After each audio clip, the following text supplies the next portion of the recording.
A Universal Design for Learning lesson on windmills, Science, Grade 6. This lesson will take place in a 6th grade inclusion co-taught science classroom. In the classroom, there's a general education science teacher as well as a special education teacher. All students have their own individual iPad to use both in school and at home for all assignments. The students in the classroom are all academically on grade level at this time. The class consists of students who have a wide range of abilities, including general education students and students receiving special education services. Kamala relates well to her peers, respects her teachers, and adores sports, but she struggles with academics and has a little energy and enthusiasm for schoolwork. She has been identified as a slow reader, although there is no specific disability identified. She struggles with fluency in reading and writing, and when she's asked to write an essay, she squirms in her chair, awkwardly holding her pen and moving her paper all over the desk. She enjoys reading sports articles and books because they feed her interest, and she is not under pressure to complete them within a time limit. Kamala focuses on the basketball court, however, she is not engaged in the classroom.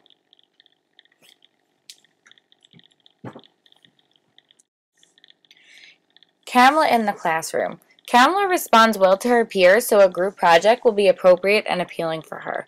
Kamala is discouraged when she has to read, but there is little reading involved in this lesson. Additionally, any material that needs to be read can be done so on her iPad. Miguel struggles with reading and math basics, but with support from his family and adjustment to assignments, he has progressed well. Miguel's world has been thrown into turmoil by his parents' divorce and a grandparent's illness. His varying, unpredictable emotional states are impairing his school performance. Miguel's art teacher reports that Miguel has started to produce detailed and skillful art projects and seems, in that subject, able to be deeply engaged. Miguel will have the opportunity to show off his strong art skills and interests during this project. The open options for the flowchart, as well as the accompanying diagram, open many opportunities for Miguel to be creative. Working with his peers may be comforting and help him to take his mind off the unfortunate situation at home. Paula's skills are extremely varied. Despite excellent single-word decoding and spelling, Paula's comprehension is poor. She has difficulty grasping meaning from connected text, and her limited reading fluency suggests that she does not use context well to predict words and ideas as she is reading. This makes getting meaning from text quite laborious and slow. She can spell individual words well, but when she is writing connected text, she gets bogged down trying to express concepts, and the mechanics of her writing deteriorates. Although she understands literal meanings in spoken language well and can follow along a story or argument, Paula seems to miss some of the subtle cues carried by tone of voice and other vocal nuances, so that she often interprets language very literally. Since Paula often misses intended humor and misinterprets things said by others, her peers see her as somewhat odd.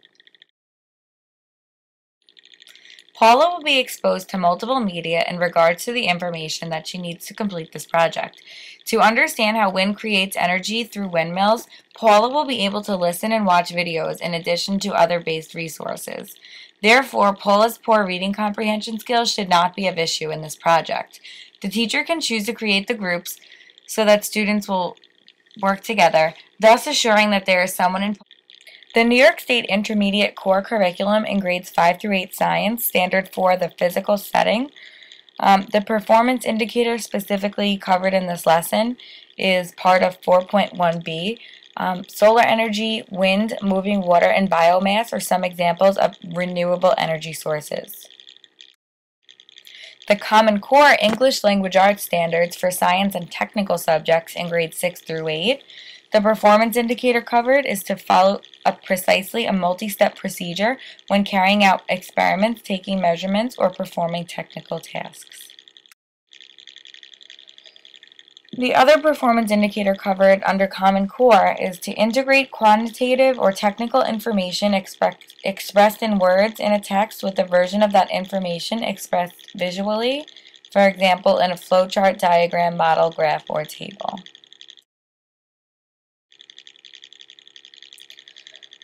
Additionally, to follow a multi-step procedure when carrying out experiments, taking measurements, or performing technical tasks.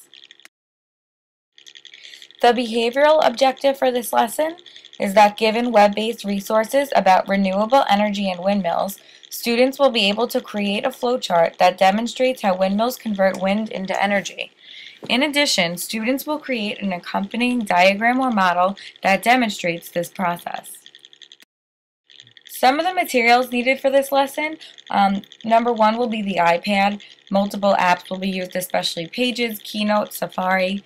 A KWL chart on windmills, which will be addressed later. Smartboard skeleton notes, also addressed later. Computers, art supplies, writing utensils, a brain pop video, YouTube video, and TeacherTube video. So part of the procedure, the activating prior knowledge for day one will be 40 minutes. And the students will be given a KWL chart to fill in what they already know, what they would like to know, and what they learned later on. This is an example of the KWL chart that they would be using. Next, the teacher will provide students with skeleton notes on renewable energy, specifically wind energy. The notes will be on the smartboard, but also sent to the students via email to open in the Keynote application on their iPads. The students can choose to take notes on their iPad or on a hard copy that will be provided. These are the smartboard notes that would be displayed on the smartboard. These are the skeleton notes. More smartboard notes. And the accompanying skeleton notes. The students will then watch a video about wind energy on BrainPop at the link below. They'll also be sent the link via email so they can reference the video and related resources at any time.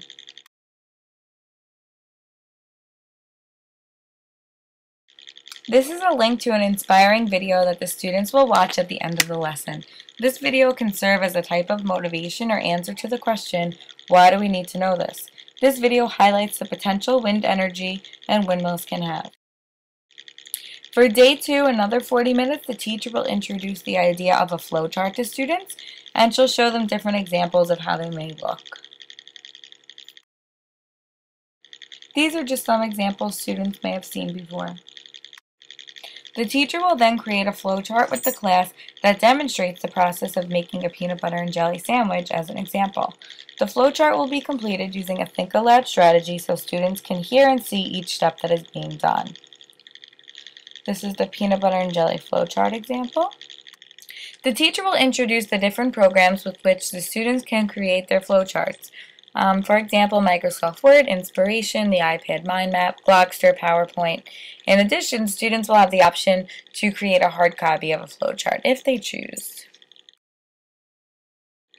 The students will work in groups of 2 or 3, up to the teacher's discretion whether they get to choose it or she does.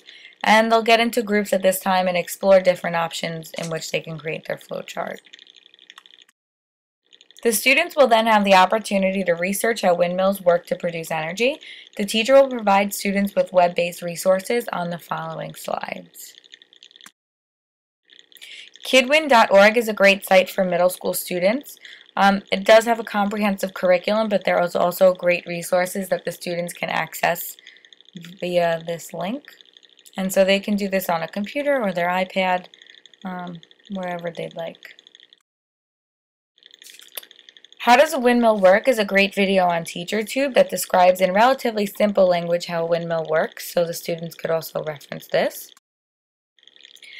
Renewable Wind website is great for kids. It's definitely kid-friendly language. The students will be able to access it. Again, the iPad does have text-to-speech capabilities, so if the students had trouble reading, they could absolutely use those features.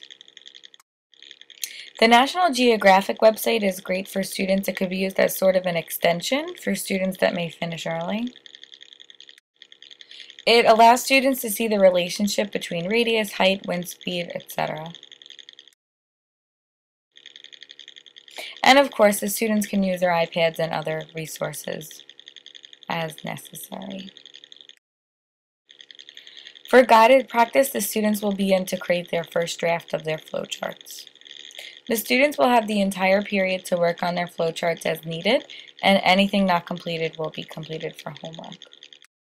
Students will be graded on the flowcharts and diagrams that they create about wind energy. They will be graded using the following rubric. Essentially, students will be graded on the thoroughness and correctness of their flowcharts based on the energy process. For multiple means of representation, students will be able to customize their notes as they will be sent electronically to their iPads, so they can change size of the font, color, organization, etc.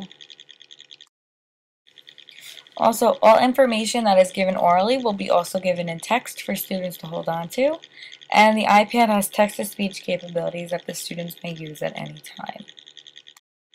The students will learn about windmills through various media, including text and video such as BrainPop, and the teacher will provide background knowledge needed for the flowchart assignment via notes and videos. The students will be given graphic organizers during the lesson to help them process information. Additionally, they will be given resources with diagrams to help them understand the transformation of wind into energy. Now for multiple means of expression and action, there are multiple pieces to this lesson, and each day will include different methods in which the students can navigate wind energy. The students can use hard copies, PC applications, or iPad applications to communicate their ideas. For multiple means of engagement, the students will be able to choose the method that they would like to create their flowchart and diagram. They have many different choices and resources, as well as mediums to use to create their work. Students will watch a video about a boy who saved lives because of wind power. Additionally, they will explore a website that shows the potential that wind power can have on providing energy for homes. Each day of this project has different tasks, and students are challenged each day. The students will be working in groups for this project.